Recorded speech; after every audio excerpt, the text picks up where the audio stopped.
As a business evolves and grows, one of the biggest challenges that departments and teams face is transferring knowledge from those who know what to do and how to do it to those who don't.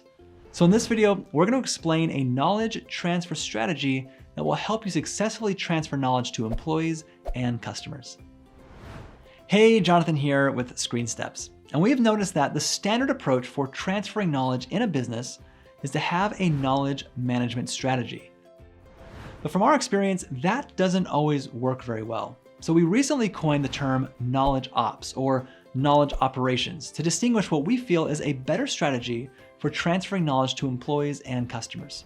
Now, I want to be clear that both knowledge management and knowledge ops strategies are a good thing. Both are strategies for managing and maintaining information in your company, but they serve very different purposes.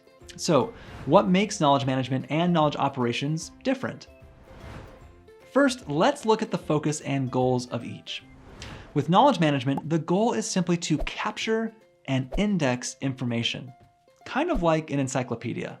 And while you would like your employees or customers to use that information that you document, that's not the focus. And that's why when we see knowledge management strategies, we typically see policies and procedures that look like this, which make it really difficult to quickly transfer knowledge to the reader. Knowledge ops, on the other hand, is focused on transferring knowledge by designing information in a way that enables end users to do something.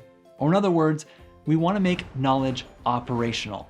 So if knowledge management is like an encyclopedia, a knowledge ops strategy is more like a recipe book. It's creating guides and resources that enable an employee or customer to successfully perform a procedure on their own every time. Another important difference between a knowledge management strategy and a knowledge ops strategy is understanding who is involved and how they work together. With a knowledge management strategy, everyone tends to work in silos. So while your knowledge manager fills the knowledge management system, they typically work separately from supervisors, managers, and trainers. And everyone seems to create their own resources, and they don't always align.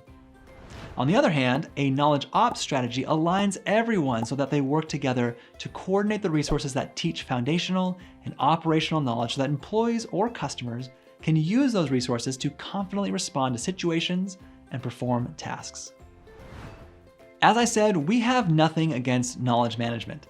Knowledge management is a great option if you have specific needs for documenting information. And if that accomplishes your goals, then you can be team knowledge management.